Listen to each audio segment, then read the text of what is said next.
Well, hello guys, and welcome back to the channel. And today, as always, I bring you the live reaction of this week's chapter of Fairy Tale 509, which I don't know the name because it isn't in a cover, but as always, it starts with a fan service cover.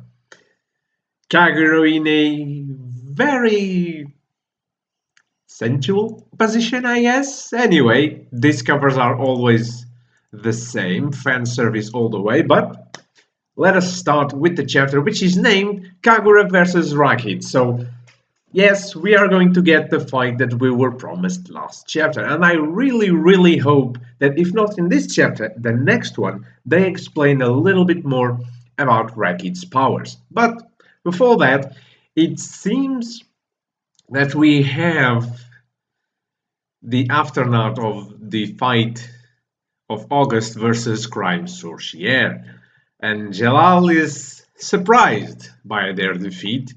I mean, I wouldn't be surprised, considering the man is one of the strongest mages in the world, but maybe he thought that numbers would overcome him?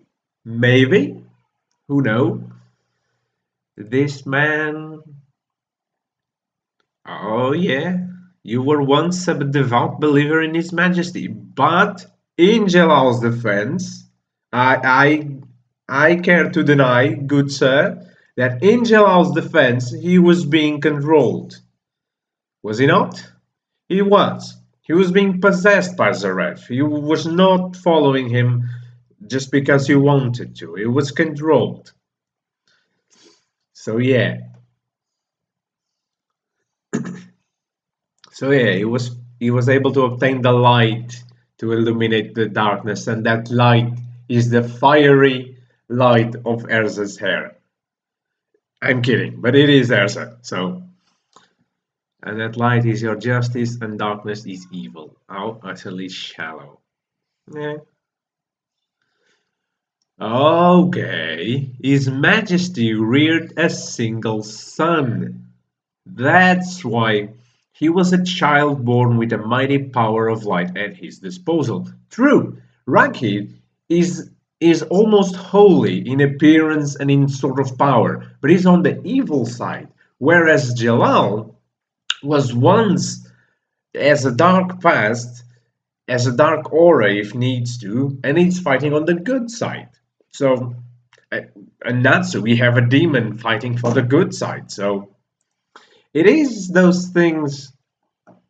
However, that child never knew what it was to be loved by someone. Okay. Before long, he began to waver around the space between light and darkness, and shortly thereafter reached a state of mind devoid of anything. Ooh. There is no good or evil in light or in darkness. It doesn't exist. It's true. It all depends on how you use it, really. So,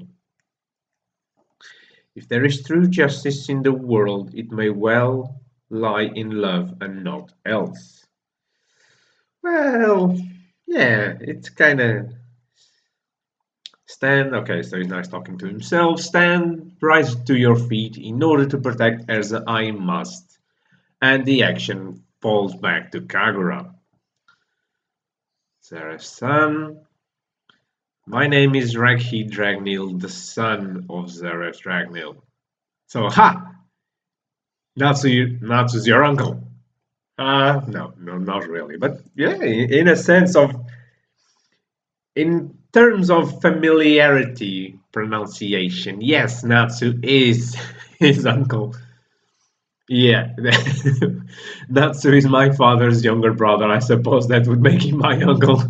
Yeah, because they really don't know the real story of Natsu. So I was very much looking forward to finally meeting him the war today.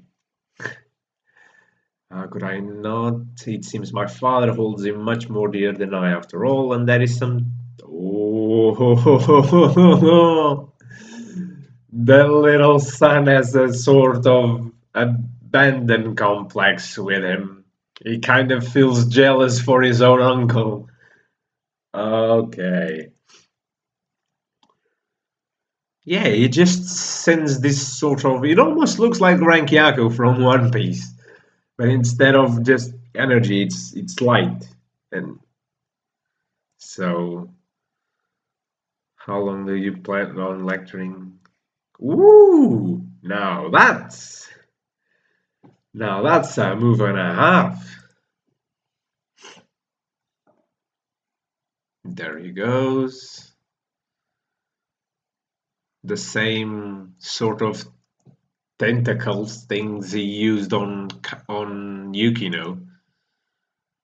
Okay, so now Kagura is getting, you know, you know what she's getting.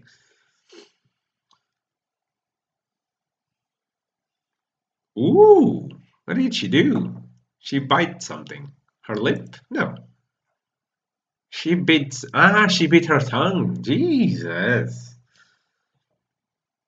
That's not pleasant, really. So it is really a way to uh, vulgar magic you yield. Yeah, such speed, Rahkeid. She's fast. Okay, did that Lady Kagura's ideal range for certain victory? It seems my blade of resentment has not wavered a bit. Ah, Kagura has lost her resentment for Jellal, and that is what she's referring to here. She might have assumed the arch enemy would have less power since she no longer held the same grudge. Oh, okay. So yeah, she's referring to the sense that the sword emanates now that she does no longer have any sort of anger towards Jellal. She thought that with that anger gone, the blade would not be as powerful as that, but it seems that luckily it's not the case. And she slashes Rahkeid, but it doesn't seem to have. Oh Jesus! He stopped it with two fingers. My God! It would appear you lot have made a horrible miscalculation after managing to defeat several of the 12. August, Elaine, and I are, how should I put this, special exceptions. Yeah, that's the problem, really.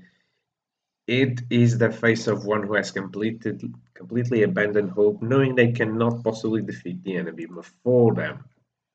And he keeps just, ow. Now, those are some pretty powerful nails. Jesus.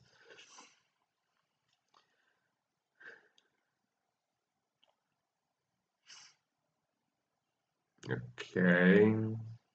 This can also be called love. Aw. Jesus. Let her pure white soul ascend to the free heavens. I will die your very despairing pure pleasure.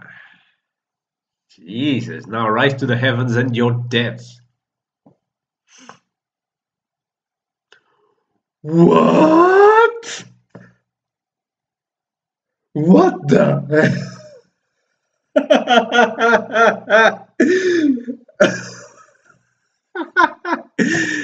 His Majesty's child, if he even were to be defeated, it could only be by the hands of his mother. Oh my God! What?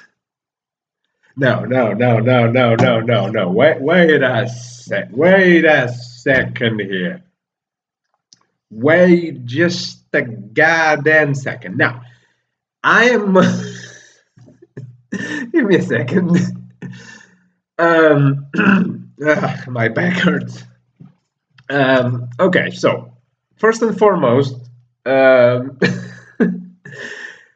I think we all can agree that this is not your typical father and mother situation where, you know, Zareth and Mavis actually sired this child together through natural ways. What I think is that maybe after after Mavis was encased in that lacrima when she was frozen in the lacrima, maybe Zarev managed, or even before that, maybe Zarev managed to get some of her magic power, some of her DNA, and actually sired Rahkeid through magic means. Much like the way he saved Natsu, but this time around creating an entire new being, which is Rahkeid Dragneel. I don't think by any means necessary that this was your natural mom and daddy did the thing and the child was born 9 months later.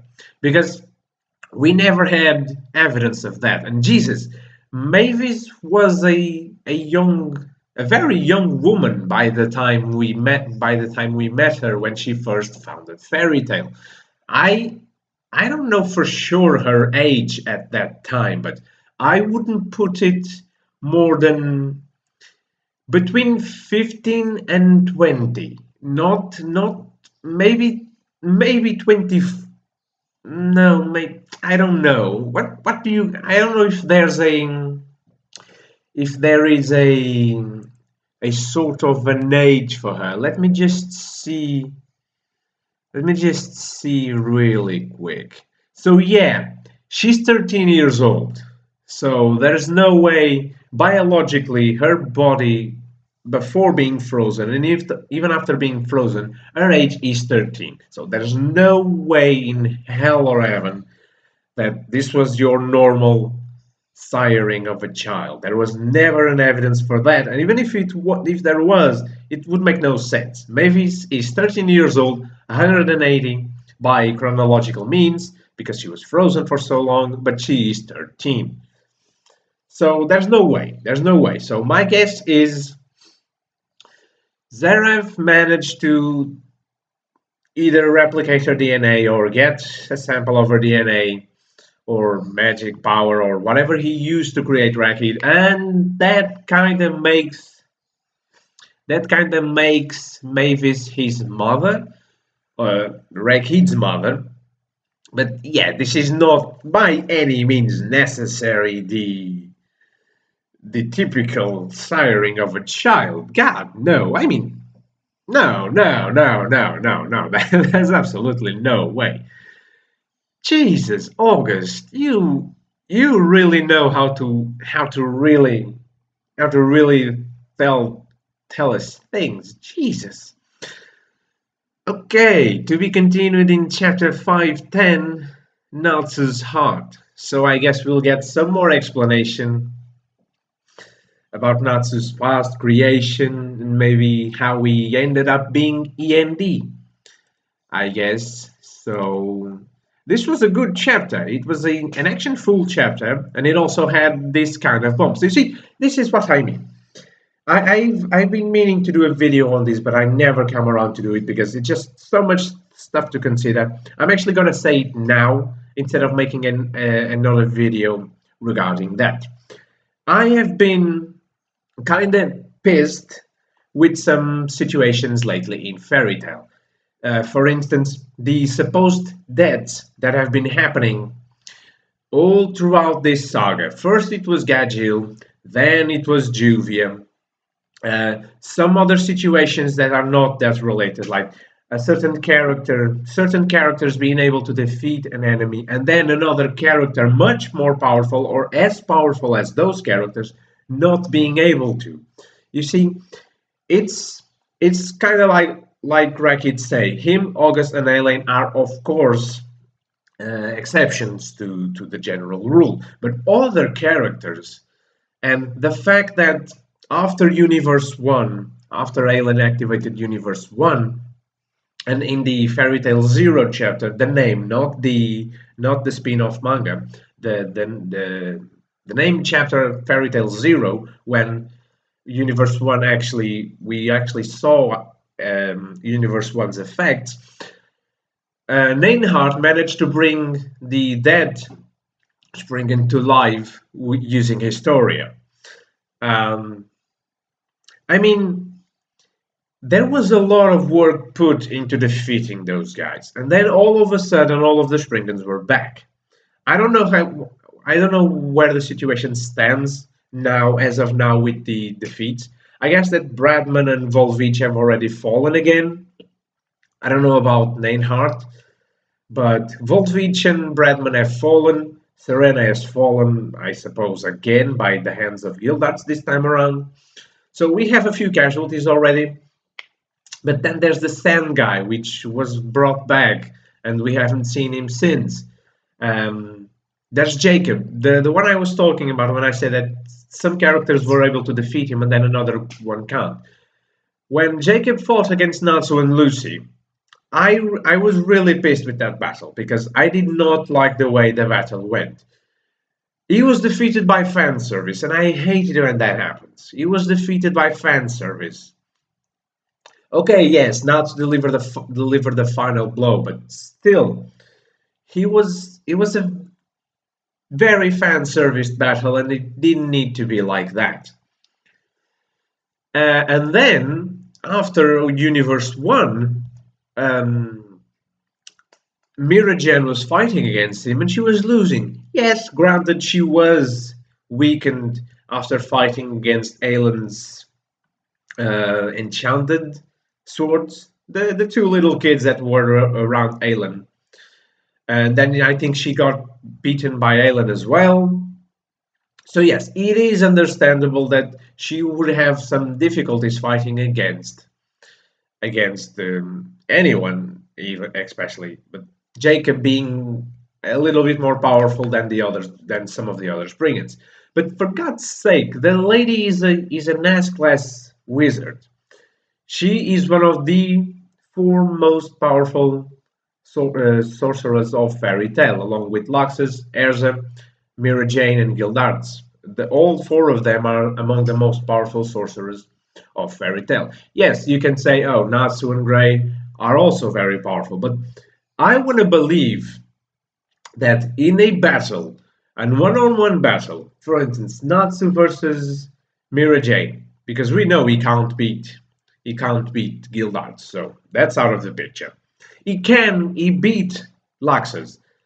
Would he be able to do it again? I do not know, but in a fight of him against Erza or Mira Jane, I believe he would be defeated. So he may be as class through Luxus parameters, but I don't know if he is by other parameters. But that's behind the point. But these last few chapters have been really, really good. I've been enjoying them far more than I've enjoyed some of the others, especially when there were those fake deaths, only to be revealed the next chapter that, hey, they are alive, because you know what? We gotta keep the fan service levels high, can't have us killing characters all of a sudden. Don't get me wrong, I do not want those characters dead. I love Gadgil. It's like out of the devil slayers, God, out of all the dragon slayers, Gadgil is my second favorite, and the first one being Luxus because I love Thunder. And so yeah, Gadgil is one of my favorite characters, and Juvia, I am a firm believer. I am a firm shipper when it comes to Juvia and Grey. God, I just want them to have a chapter just for themselves, just to clear things out and say, we love each other, let's hook up. I want that. I crave for that shipping. But the way that was handled and the all of a sudden rage of Gray without even considering, without even thinking. I know it's difficult because he lost his entire family and his teacher to Zaref's demons and Zaref's associates, and now losing the woman he loves, it drives a man crazy. I understand that, but I just think that was a lack of planning in that scene, a lack of a slight, not a huge deal, a slight lack of coherency in that scene. But then again, it's all come to good. They were stopped by Erza, although I think that Erza shouldn't have been able to stop that. But if she wouldn't have been able, maybe the one to stop that would be Gildarts. I would much have preferred for Gildarts to show up and just punch both their heads into the ground and make them stop. Then Ersa coming in crying and stopping them with their hands and getting hurt. I think that Gildart's and have the Makarov scene as well, and then Gildart's saying almost the same thing as Erza, but instead of getting hurt by stopping them, it would actually hurt them more because they would realize a little bit more the stupidity of their actions. But anyway, this is enough of a rant for this video. This video is supposed to be a live reaction, not a commentary video. But I want to close this fairy tale issue right here. It's not really an issue, it's something that I've been thinking. And I've been thinking about making a video about it, but I never actually came about to do it. I don't know how to approach the situation, so I've done it now. It is said and done. Next week we have another chapter of Fairy Tail. This week we don't have a chapter of the Seven Deadly Sins, but I'll see if I can cook up a video about that. If not for today, then for tomorrow. I'll see you guys possibly today, either with the Seven Deadly Sins video or the Promised Neverland video, which I hope that we have a chapter today. So I hope you guys have enjoyed, and I'll see you next video.